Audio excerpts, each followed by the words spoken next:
હું નહીં આવું, ડ્રાઈવર તું ઉપડી જા.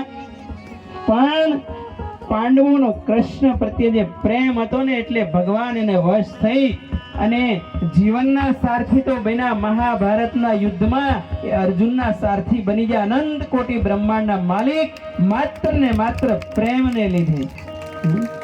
અને આજે અમારે આ છે ને ગાંડા ગેલા હરિભારતી બાપુ એમની ભક્તિ છે એટલે ઠેઠ મારે ફરીથી કહું સરખેજથી આવવાનું થયું. એમનો નિર્દોષ પ્રેમ લાગણી ભાવ આગતરિયા ગામમાં આવવાનું થયું. ફરી આ બધા જ સાધુડાના ચરણોમાં વંદન અને ખાસ કરીને વાલા ભક્તજનો વ્યાસપીઠ ઉપર બિરાજમાન ચંદુ દાદાને એકવાર જોરદાર તાળીઓથી વધાવો. આપણો ભારત વર્ષ, મારે સંક્ષિપ્તમાં બે વાતો કરવી છે એટલે કહું કે આપણો ભારત વર્ષ એક સમયે આખા વિશ્વમાં વિશ્વગુરુ તરીકે પ્રતિષ્ઠિત હતો. વિશ્વના લોકોએ નાલંદા અને તક્ષશિલામાં જ્ઞાન મેળવવા માટે આવતા હતા. ડેવિડ ફોલી એમ કીધું કે જબ પૂરી દુનિયા में अंधकार छाया हुआ था तब भारत में ज्ञान के गुरुकुल चल रहे थे. તો આવો ભારત વર્ષ, અને છતાં પણ આપણું પતન થયું. શા માટે? આપણો દેશ જાતિપાતિમાં બંટાયો. વહાલા ભક્તજનો, જો તમે કથા સાંભળતા હોય ને તો કૃષ્ણના જીવનમાંથી એટલું લેજો, ક્યારેક કૃષ્ણે જાતિવાદ નથી કર્યો. એને જ્યાં ભાવ જોયો છે ત્યાં કૃષ્ણ દોડીને ગયો છે. ત્યાં એમ નથી કે ઊંચું કુળ છે કોણ, એમ નહીં. એટલા માટે સ્વામી વિવેકાનંદને કહેવું પડ્યું, ગર્વ સે કહો હમ હિન્દુ હૈ. આ વિશાળ ભાવના સાથે બધાય ચાલજો. ને બીજું, આ દેશમાં સંપ્રદાય ભેદ એવા 700 જેટલા સંપ્રદાયો વર્તમાન સમયમાં પણ ચાલે છે.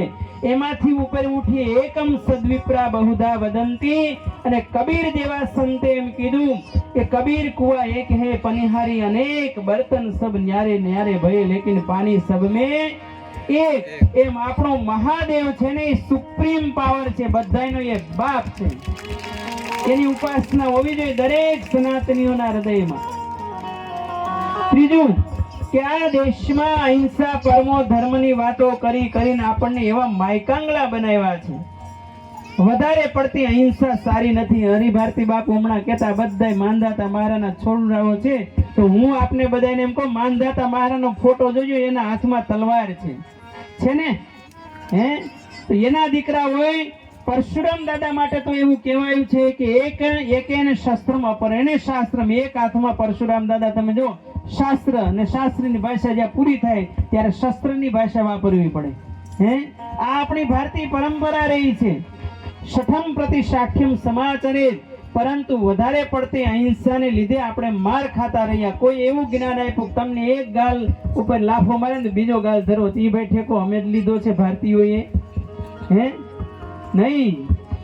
અને ચોથું કે બ્રહ્મ સત્ય જગન મિથ્યા જીવો બ્રહ્મેવ નાપર. આને લીધે આ દેશમાં અકર્મણ્યવાદ, પલાયનવાદ, આળસ એ બધું બહુ આવ્યું. એટલે એનો પણ ત્યાગ કરતા શીખજો. કૃષ્ણે ઉદ્ઘોષણા કરી છે, સ્વકર્મણા તમભ્યર્ચ સિદ્ધિમ વિન્નતિ માનવ. પુરુષાર્થ વગર કાંઈ પ્રાપ્ત થતું નથી. પુરુષાર્થ કરીએ તો એની કૃપા થાય, બાકી માત્ર પરમાત્માને ભરોસે બેસી રહી એમ નહીં. એટલે આ વાતનું પણ અનુસંધાન રાખજો. 3000 વર્ષ પહેલા આખા વિશ્વમાં સનાતન ધર્મ ફેલાયેલો હતો. 3000 વર્ષ પહેલા યાદ કરો. અને પછી યહૂદી ધર્મ આવ્યો. આજે 1 કરોડ જેટલું પોપ્યુલેશન યહૂદીઓનું છે ને એક દેશ આજે યહૂદી પાસે છે. પછી તમે વિચારો, ઈસવીસન પૂર્વે 5મી સદી બુદ્ધ આવ્યા. આજે 50 કરોડ જેટલું પોપ્યુલેશન છે. 10 દેશોમાં બુદ્ધિસ્ટ એટલે બૌદ્ધ સંપ્રદાયનું સામ્રાજ્ય છે. મહાવીર પણ એ જ સમયે આવ્યા. આજે 50 લાખ જેટલી વસ્તી એની છે. આ ભારત દેશ સિવાય ક્યાંય જઈ નથી શક્યા. અને આજે 2024મું વર્ષ ચાલે છે અને ઈસુ ખ્રિસ્ત આવ્યા. આજે 240 કરોડનું પોપ્યુલેશન છે. 136 દેશોમાં આ લોકોનું સામ્રાજ્ય છે. 1500 વર્ષ થયા મોહમ્મદ સાહેબ આવ્યા. આજે તમે જો 57 દેશોમાં એ લોકોનું સામ્રાજ્ય છે.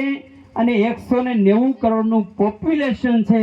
હવે આપણું સનાતનીઓની હિન્દુઓનું સ્ટેટસ તમે જુઓ.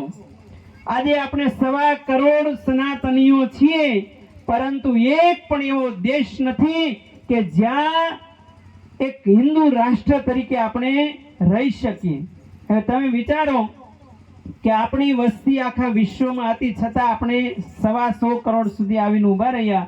તો જ્યારે આજે પરિસ્થિતિ એવી છે, ન છૂટક્યા બોલવું પડે છો માતાઓ ભાઈઓ, કે અમુક લોકો 17 બાળકો પેદા કરે છે, ત્યારે હિન્દુ 1 બાળક પેદા કરે છે. 17 ગણી સ્પીડે એ લોકો આગળ જઈ રહ્યા છે. 25 વર્ષ આની આ પરિસ્થિતિ હાલી તો આપણી દશા શું છે? 3 જ વિકલ્પો છે. કા પછી તમે માતાઓ બુરખા પહેરી લો, ભાઈઓ ટોપીઓ પહેરો, અને કા પછી આ દેશ છોડી જો. હવે દેશ તમે છોડો, બીજો તો એવો હિન્દુ રાષ્ટ્ર કે છે ને, તમે જશો ક્યાં? હે, ક્યાં જશો? પછી ત્રીજો વિકલ્પ આ દરિયો નજીક છે. હે, આ 3 વિકલ્પ સિવાય બીજો વિકલ્પ નથી. એટલે માતાઓ, બહેનો, ભાઈઓ બધાય કરબદ્ધ પ્રાર્થના છે કે બધાય સનાતનીઓ તરીકે જીવજો. કલો વ્યાસ મહારાજ એમ કહે છે, સંઘે શક્તિ કલો યુગે. આ યુગમાં યુનિટી, એકતા એ જ આપણો સનાતનીઓનો પાવર છે. અને એટલા માટે બધા જાગૃત થઈને જીવજો. આટલું કહીને વિરમું છું. બોલે ગિરનારી મહારાજ કી જય. અવધૂત ચિંતન શ્રી ગુરુદેવ દત્ત ભગવાન કી જય. મહાન શ્રી હરિભારતી બાપુની ભેખ ભગવાન કી જય. सब भक्तों की भारत माता की सत्य सनातन धर्म की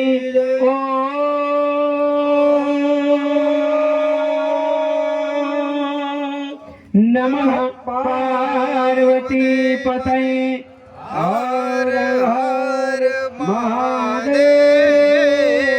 हर धर्म की धर्म की अधर्म का अधर्म का प्राणियों में